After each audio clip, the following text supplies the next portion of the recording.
it was not a happy relationship. Well, let's backtrack a second. Go back to when you got married. Can you tell? Sure. Say a little bit about what it's like Yeah. to get married and start Oh raising a yeah, family. we wanted to get married, so we got married on December 19th. We wanted to get married because we want that year because I wanted the deduction. So, taxes drive everything. So we got married December 19th. We had a honeymoon. Where'd you go? We went to Florida, went to Miami, and then we took a plane to Havana. Our luggage took a plane to Maine. So, anyway, we waited a couple days for the luggage to catch up with us. So we spent a few days in Cuba, then we went to Puerto Rico, then we went to Haiti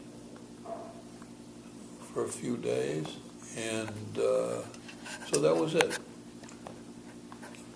Cuba, Puerto Rico, Haiti, and the Virgin Islands. And it was a 2-weeker.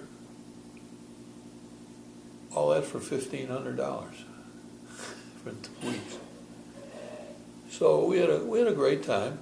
Can you back up to how you met? Oh, how we met. My parents went up to Browns Lake. Browns Lake is a resort area, like Oakton Manor or some of these others. They've been gone for so long, you guys may not have heard of them. Anyway, it's up in Wisconsin, probably, it's up near Burlington, Wisconsin. They had known Sid and Sylvia Falk, but just casually. I think Sid was a B'nai B'rith member, and I think it was through B'nai B'rith. And they happened to meet. Sid and Sylvia were up there. I don't know whether they were visiting someone or what.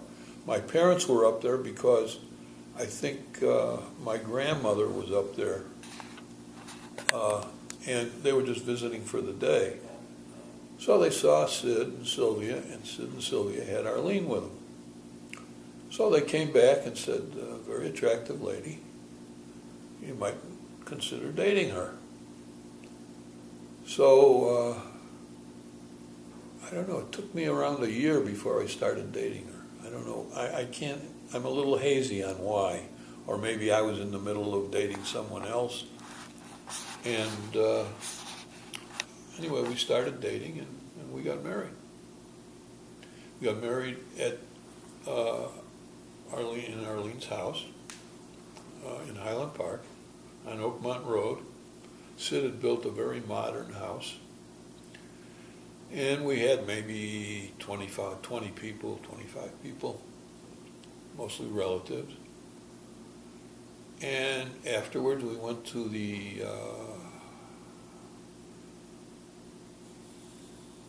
Drake? Were you there? No. We went to the Drake Hotel. I forget what room it was, but it was like their nightclub room. And It says like the Drake. yeah, well, that was the fancy at that time. This was 1951. It was probably, there wasn't any fancier hotel. That was it. But it was a nice hotel, and we stayed there the first night. What's next? The guy who married you was the father of our next door neighbor on Ridgewood Drive. Is that right? Yes, Lippis? Lippitz. I think it was. Yeah. Okay. Yeah. So what's next? Okay. I guess where do you want to go from here? I mean, it's up to you in terms of what stories you want to talk about. Family, business, things that you remember that sort of stand out for you for your life. Moving on to later years and things that happen. Well, some of the things are the incredible difference between where I grew up, West Rogers Park, and how we live today and how things are today. You know, we had peddlers that would come up and down the alley, you know, old clothes for sale. That was the cry. So my mother would say, okay, I got a suit for you. So he'd come up and she'd say, okay, here's a blue suit. You know, it had worn out. My father couldn't wear it anymore. So he said, oh God, it's blue. Last week blue suits were jumping off the rack. This week I can't get rid of them, you know. I can only give you $1. So you'd sell for $1. So next year, she'd call the guy, it was a brown suit. You go for the same routine for the brown suit. But that's kind of how it was.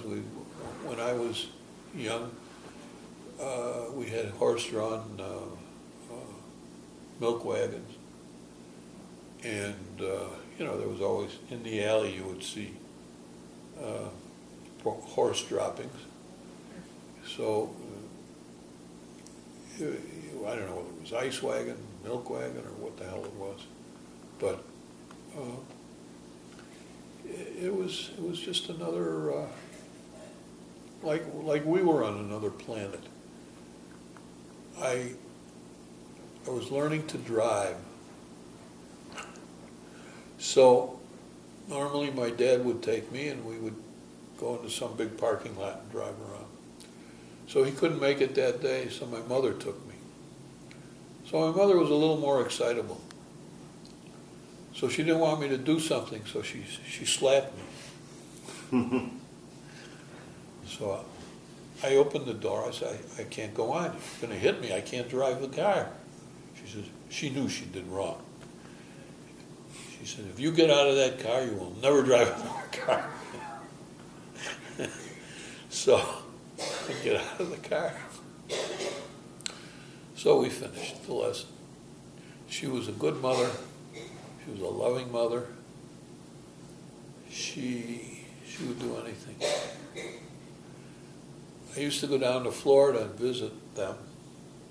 Give you an idea. She reminds me of Louise. Can we take a short break here? Sure. Okay.